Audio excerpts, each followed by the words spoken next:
안녕하세요. 이코노 웨이브입니다. 오늘은 외환시장 이야기를 할게요. 많은 분들이 외환은 비트코인과 상관없다고 생각하세요. 그런데 지금 외환시장이 비트코인에 중요한 신호를 보내고 있어요. 두 가지예요. 강달러예요. 초약세 엔화예요. 달러가 13개월 최고로 올랐어요. 엔화는 거의 40년 최저로 밀렸어요. 특히 충격적인 건 일본은행이 금리를 올렸는데도 엔화가 약하다는 거예요. 이게 무슨 의미인지 그리고 비트코인에 어떤 영향인지 완전하게 분석해드리겠습니다. 먼저 강달러부터 설명할게요. 달러가 13개월 고점권까지 올라왔어요. 13개월 만에 가장 강한 거예요. 왜 달러가 강해졌냐면요. 지난번 매크로 분석에서 다뤘죠. 이번 주 매파 연방공개시장위원회 때문이에요. 연준이 금리 인하 기대를 꺾었어요. 오히려 인상 가능성을 시사했어요. 미국 금리가 높게 유지되며 전 세계 자금이 달러로 몰려요. 높은 이자를 주는 달러가 매력적이니까요. 그래서 달러가 강해진 거예요. 이게 왜 비트코인에 중요하냐면요. 달러와 비트코인은 보통 반대로 움직여요. 달러가 강하면 비트코인이 약해요. 달러가 약하면 비트코인이 강해요. 이유가 있어요. 비트코인은 달러로 거래돼요. 달러가 강해지면 같은 비트코인을 사는데 달러가 덜 들어요. 비트코인 가격이 상대적으로 눌려요. 또 달러가 강하면 안전한 달러를 선호해요. 위험 자산인 비트코인에서 돈이 빠져요. 지금 달러 13개월 고점이 비트코인을 누르는 힘이에요. 이제 엔화를 볼게요. 엔화가 거의 40년 최저 수준까지 밀렸어요. 40년이에요. 엄청난 약세예요. 엔화가 약하다는 건 달러 대비 가치가 떨어졌다는 거예요. 그런데 여기서 충격적인 사실이 있어요. 일본은행이 금리를 올렸어요. 영어로 BOJ예요. 일본은행이 금리를 31년 만에 최고 수준인 1%로 올렸어요. 31년 만이에요. 게다가 추가 인상도 예고했어요. 보통 금리를 올리면 그 나라 통화가 강해져요. 높은 이자를 주니까 돈이 몰려요. 그런데 엔화는 반대였어요. 금리를 올렸는데도 약해졌어요. 이게 무슨 의미냐면요. 시장이 일본보다 미국 금리를 더 강하게 보고 있다는 거예요. 일본이 1%로 올렸어도요. 미국이 3.75%로 훨씬 높아요. 게다가 미국은 더 올릴 수도 있어요. 그래서 돈이 여전히 달러로 가는 거예요. 엔화가 아무리 금리를 올려도 미국을 못 따라가는 거예요. 엔화가 40년 최저로 가면서 중요한 이슈가 생겼어요. 엔화 개입 가능성이에요. 일본 당국의 개입 가능성이 다시 시장 이슈가 됐어요. 엔화 개입이 뭐냐면요.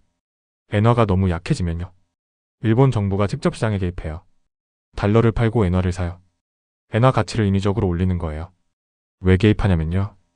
엔화가 너무 약하면 수입 물가가 올라요. 일본 국민들이 힘들어져요.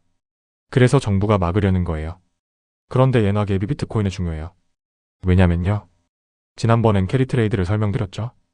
투자자들이 싼 엔화를 빌려서 미국 차산에 투자하는 거예요. 엔화가 약할수록 이 거래가 많아요. 그런데 일본이 개입해서 엔화가 갑자기 강해지면요. 엔캐리 트레이드가 풀려요. 투자자들이 미국 차산을 팔고 엔화를 갚아요. 이게 위험자산 매도로 이어져요. 비트코인도 영향을 받아요. 작년에 엔캐리 청산으로 비트코인이 급락한 적이 있어요. 그래서 엔화 개입 가능성을 주시해야 해요. 엔화 상황이 왜 위험한지 더 설명할게요. 지금 구조가 불안정해요. 엔화가 40년 최저예요. 개입 임계점에 가까워지고 있어요. 만약 일본이 개입하면요. 갑작스러운 변동성이 생겨요. 엔캐리 트레이드가 한꺼번에 풀릴 수 있어요. 이게 왜 무섭냐면요. 엔캐리 트레이드 규모가 엄청나요. 수조 달러 규모로 추정돼요. 이게 갑자기 풀리면요. 글로벌 금융시장 전체가 흔들려요. 위험자산이 일제히 매도돼요. 비트코인도 예외가 아니에요. 작년 사례를 보면요. 엔화가 갑자기 강해지면서 비트코인이 하루에 큰 폭으로 빠진 적이 있어요. 지금도 비슷한 위험이 잠재돼 있어요. 엔화가 40년 최저인 상태에서요. 일본 개입이라는 방아쇠가 당겨지면요. 비트코인에 충격이 올 수 있어요. 지금 비트코인이 매파 연방공개 시장위원회로 약한 상태인데요. 여기에 엔캐리 청산까지 겹치면요. 추가 하락 위험이 커져요. 달러와 엔화가 어떻게 연결되는지 정리할게요. 하나의 그림이에요. 출발점은 미국 금리예요. 매파 연방공개 시장위원회로 미국 금리가 높게 유지돼요.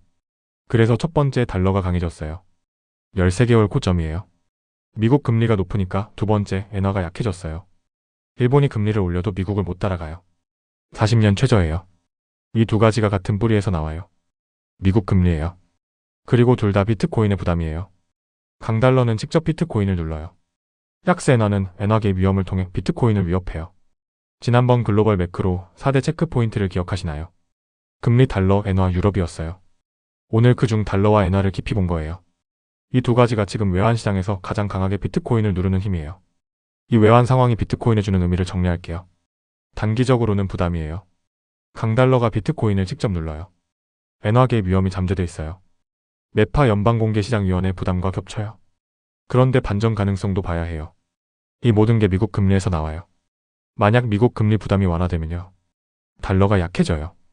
엔화 압력도 줄어요. 비트코인의 호재로 전환돼요. 그러면 미국 금리 부담은 언제 완화될까요? 유가예요. 지난번 분석을 기억하시나요? 이란 종전으로 유가가 내려가면 인플레이션이 완화돼요. 연준이 금리 인상 우려를 거둘 수 있어요. 그러면 달러가 약해지고 엔화 압력도 줄어요. 비트코인이 반등할 수 있어요. 결국 다시 유가로 돌아와요.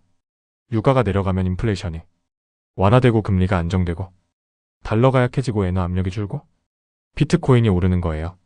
모든 게 연결돼 있어요. 투자자 입장에서 무엇을 봐야 하는지 정리할게요. 첫 번째 달러 인덱스예요. 달러가 13개월 고점에서 더 오르는지예요. 아니면 약해지기 시작하는지예요. 달러가 약해지면 비트코인의 긍정이에요. 두 번째 엔화 환율이에요. 엔화가 40년 최저에서 더 빠지는지예요. 개입 임계점에 가까워지는지예요. 세 번째 일본 개입 여부예요. 이게 가장 위험한 변수예요. 일본이 개입하면 엔캐리 청산으로 변동성이 커질 수 있어요. 네 번째 미국 금리 경로예요. 이 모든 것의 뿌리예요. 다음 CPI와 고용 지표가 중요해요. 다섯 번째 유가예요. 유가가 내려가면 금리 부담이 완화되고 달러와 엔화 압력이 풀려요. 핵심은 이거예요. 지금 외환시장은 강달러와 초약세, 엔화로 비트코인의 부담이에요. 특히 엔화 개입은 잠재적 변동성 폭탄이에요. 그런데 이 모든 게 미국 금리에서 나와요. 미국 금리 부담이 풀리면 외환시장도 풀려요. 그 열쇠는 유가와 인플레이션이에요. 외환시장을 보되 그 뿌리인 미국, 금리와 유가를 함께 봐야 해요. 오늘을 한 문장으로 정리할게요.